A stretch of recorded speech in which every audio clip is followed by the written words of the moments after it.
Que ce soit en cours de chantier ou en fin de chantier, l'objectif est de faire en sorte que le DHP, le débit d'heures productives, est inférieur ou égal au CH, c'est-à-dire au crédit d'heures productives, ce qu'on avait prévu. En règle générale, le chef de chantier fait partie du personnel d'encadrement. Il n'est donc pas pris en compte dans le DHP, son coût est plutôt affecté aux frais de chantier. Le déboursé de main-d'œuvre DMO. Les enregistrements notés dans le cahier journalier permettent aussi de déterminer le déboursé sec réel de main-d'œuvre. L'une des solutions consiste à déterminer le déboursé d'heures de main-d'œuvre moyen réel du chantier, qui prend en particulier en compte les heures supplémentaires qui ont été effectuées.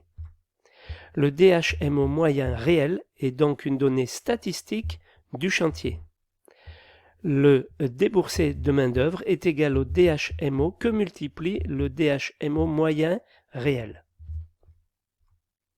Le coût réel des matériaux maintenant. Le coût des matériaux comprend non seulement le prix d'achat, mais aussi les frais annexes, transport, etc. Le coût réel des matériaux diffère presque toujours de ce qui a été prévu lors de l'offre de prix, car le coût prévisionnel de l'offre de prix est souvent une donnée statistique. Les achats réels dépendent des fournisseurs spécifiquement choisis pour chaque chantier. Lorsqu'il y a eu une consultation des fournisseurs pour l'offre de prix, le délai avant exécution des travaux implique que le prix initialement proposé n'est plus d'actualité et varie. Il faut aussi voir que, en ce qui concerne les prix des matériaux, vous aurez consulté un fournisseur, essayez de consulter le fournisseur qui va effectivement fournir les matériaux pour le chantier que vous êtes en train d'étudier. Il y aura moins de variations de prix comme ça. Des modifications, donc, ce prix tient compte aussi des modifications de quantité de travaux qui peuvent intervenir et par conséquent, les quantités de matériaux seront modifiées au réel par rapport au devis. Malgré tout le sérieux des études préalables, des erreurs peuvent toujours arriver. Des vols de matériaux peuvent être constatés, donc il y a des différences entre ce qu'on avait prévu comme matériaux et ce qui sera réellement utilisé. Les informations sur le coût réel des matériaux proviennent de 3 sources complémentaires. Le coût réel du chantier, le service comptable de l'entreprise qui enregistre les factures payées pour chaque chantier, le service achat de l'entreprise qui gère les achats et les stocks. Il peut fournir les renseignements sur les quantités de matériaux envoyés à chaque chantier.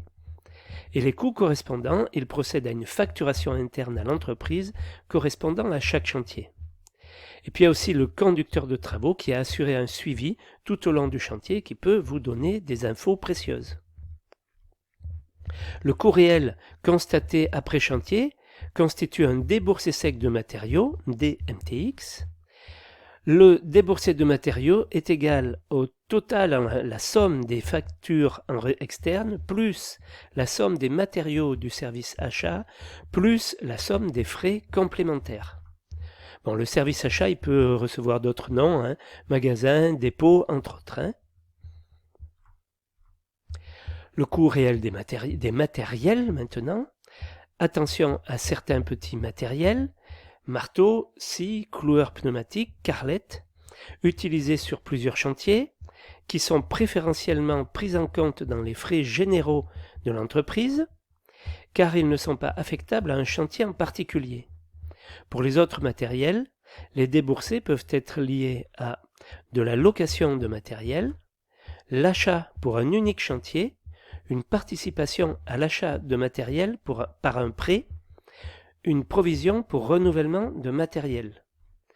Donc, le déboursé réel de matériel est égal à la somme des locations plus la somme des achats, plus la somme des participations au remboursement de prêts, plus la somme des provisions.